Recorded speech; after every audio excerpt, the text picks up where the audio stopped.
Best fanatics, Alden Richards, abay ingat na ingat at halos hayaw banggitin ang pangalan ni Kathryn sa kanyang world tour. Bakit nga ba? But before that, if you haven't subscribed yet to my YouTube channel, please don't forget to like, share, and subscribe at i-hit mo na rin ang notification bell for more showbiz updates. Bago tayo magsimula sa ating updates for today's video, ay nais ko po muna magpasalamat sa lahat ng mga legit viewers, subscribers, sa lahat ng mga legit na nagmamahal at sumusubaybay sa lahat ng ating mga updates. Maraming salamat po. And for today's video, eto na, dahil last August 17, 2024, ginanap ang kanila pong tinatawag na World Tour concert sa Canada. Kahit po kagagaling lang ni Mr. Alden Richards sa isang bansa, ay lumipat pabalik ng Canada at hindi agad siya sumabak dito po sa tinatawag na shooting nila sa Hello Love Again, kung saan kasama niya po ang ilan sa mga sparkle artists katulad po ng dating mayor na si Mr. Isko Moreno, si Bubay at si Mr. Alden Richards. And dahil po dyan ay talaga naman maraming mga Canadian people, OFWs, even sa mga foreigners ang nakakakilala at nakaka-recognize kay Mr. Alden Richards. Pero isa lang po yung napansin ng lahat, no? Marami po nagsasabi na tila baga halos ayaw banggitin ni Mr. Alden Richards ang pangalan ni Kathryn Bernardo. Hindi dahil nahihiya siya or dahil what, pero meron po pala isa sa mga rason kung bakit po ginagawa niya ito. Sabi niya, hinangaan ng mga kababayan natin na nanonood sa kanyang USA at Canada show si Alden Richards. Masipag kasi ang aktor na mag-promote ng pelikulang ginagawa nila sa Calgary, Canada. Kasama kasi ang reporter ni Alden Richards ang kanyang Ikaw at Ako na theme song na pelikulang Hello Love Goodbye. Ang unang pelikulang pinagsamahan nila ni Kathryn Bernardo noong 2019. Pero halatang ingat na ingat si Tisoy na banggitin ang pangalan ng leading lady niya sa HLG at ang sequel nitong Hello Love Again. Kahit super promote siya sa audience ng reunion movie nila ni Kathryn, umani tuloy ng papuri si Alden sa gesture niyang ito. Biruin nyo, hindi niya binabanggit si Miss Katrina, hindi dahil kung ano pa mang bagay or kung ano pa mang dahilan, dahil ito po yan. In fairness kay Alden, he's always been very consistent. Hindi niya talaga minimension si Kat sa mga shows niya while promoting their film. Siguro ayaw lang niya na pagbintang ang ginagamit sa show ang Asia Phenomenal Superstar. Yun po yung isa sa mga purpose ni Mr. Alden Richards. Ayaw niya kasi personal na trabaho niya yun, world tour yun eh. So ayaw niya mapagbintangan na ginagamit niya si Miss Kathryn Bernardo para po ma-promote or umaga parang panoorin yung concert niya, ganon. Ayaw niya na mapagbintangan na parang magiging user siya. Ramdam din natin ang kabaitan ni Alden, understanding and considerate siya to not misfeed things na magiging issue sa ibang fans. So maingat lang talaga si Alden. He's been accused a lot of things. Siguro yun ang reason why he doesn't mention Kat's name as it might be used against him. Maybe he's protecting whatever they have from public scrutiny. He's a league of his own and that's what other people don't see. He's protecting Kathryn. Kapag sinisigaw raw ang name ni Kathryn or kapag hinahanap ang actress sa kanya during the show, ang pelikula nila ang binabanggit ni Alden.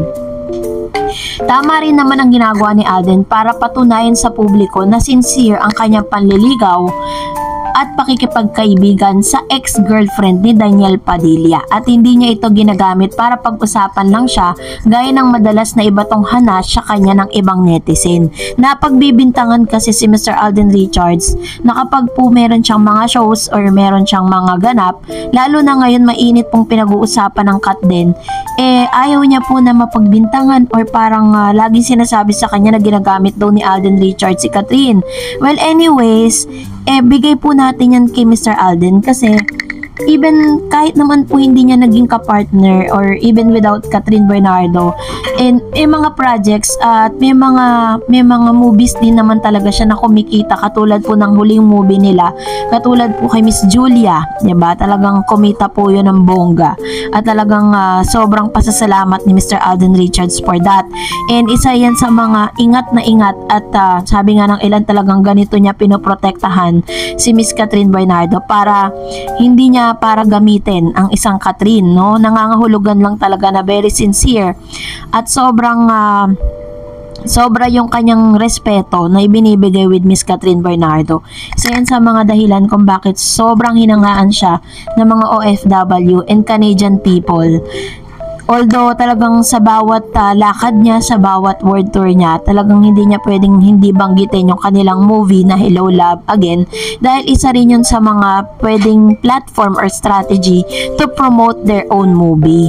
So kaya naman sobrang masayang-masayang ilan sa mga Katden fans dahil sa pinapakitang sinseridad ni Mr. Alden Richards towards Catherine Bernardo. Sa ngayon, nagpapatuloy po kasi August 17 and then this week ay tutuloy na po nila yung kanilang movie na Hello Love Again, no, kasi kailangan po this month of November matapos po nila yan dahil may mga editing, meron pa silang ibang parang feeling ko may other places pa silang kailangan puntahan na dun magtatapos yung Hello Love Again. Yun po yung ilan sa mga nasplok natin nakalap nating mga informasyon patungkol dyan. So abang-abang lang po tayo.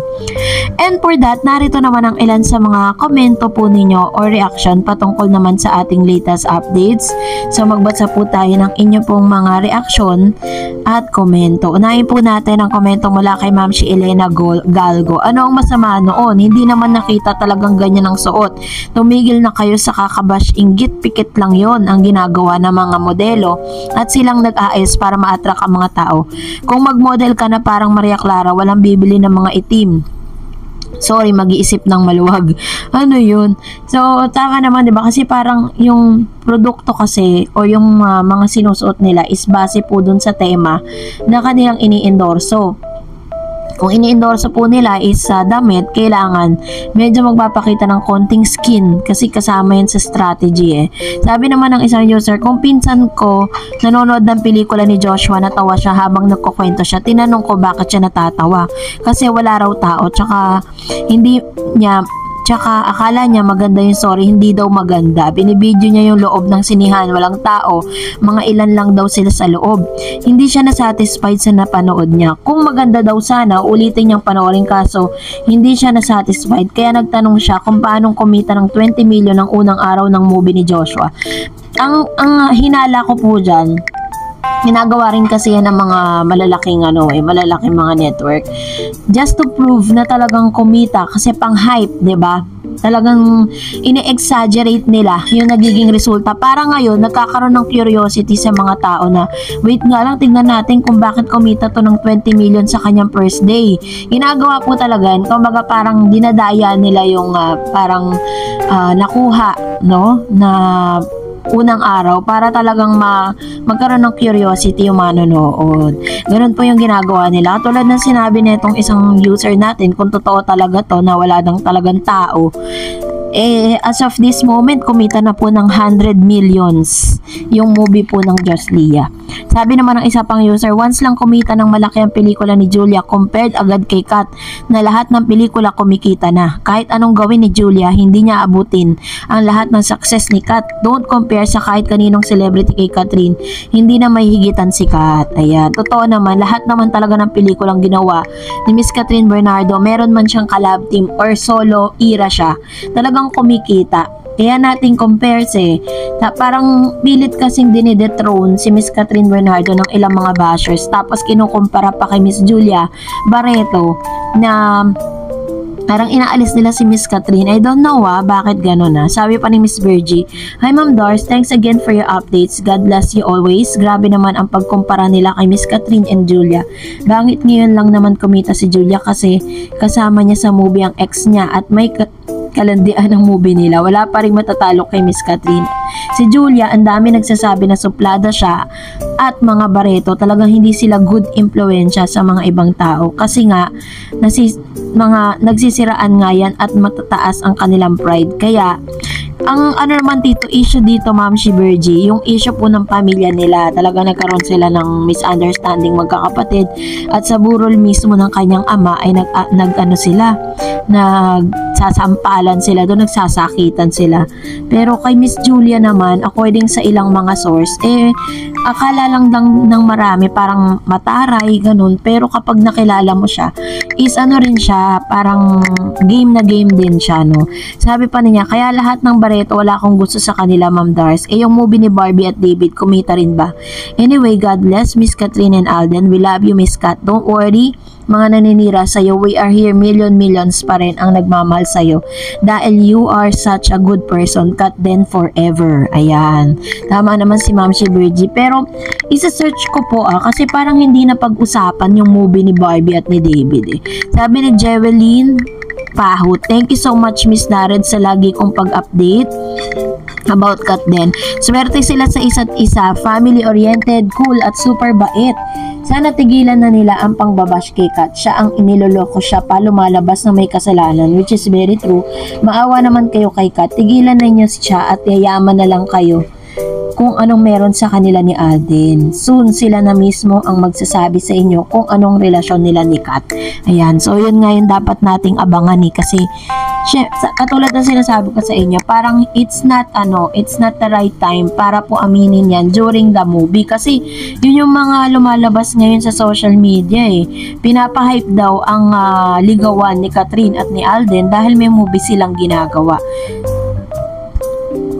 So, I think the best time or the best, yung pinaka-best na pagkakataon para sila ay mag-announce is right after or pagkatapos po ng movie nila. Sabi ni Ma'am Shisi Jeline, grabe kayo Kat din, now lang ako talaga na hook sa mga love team.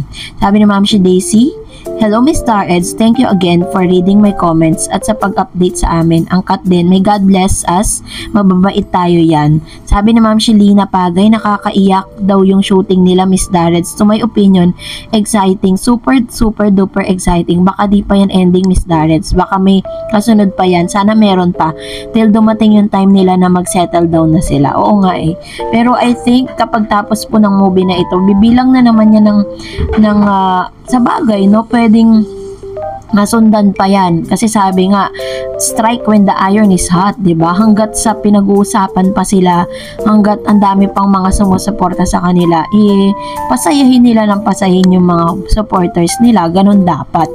So, let's see.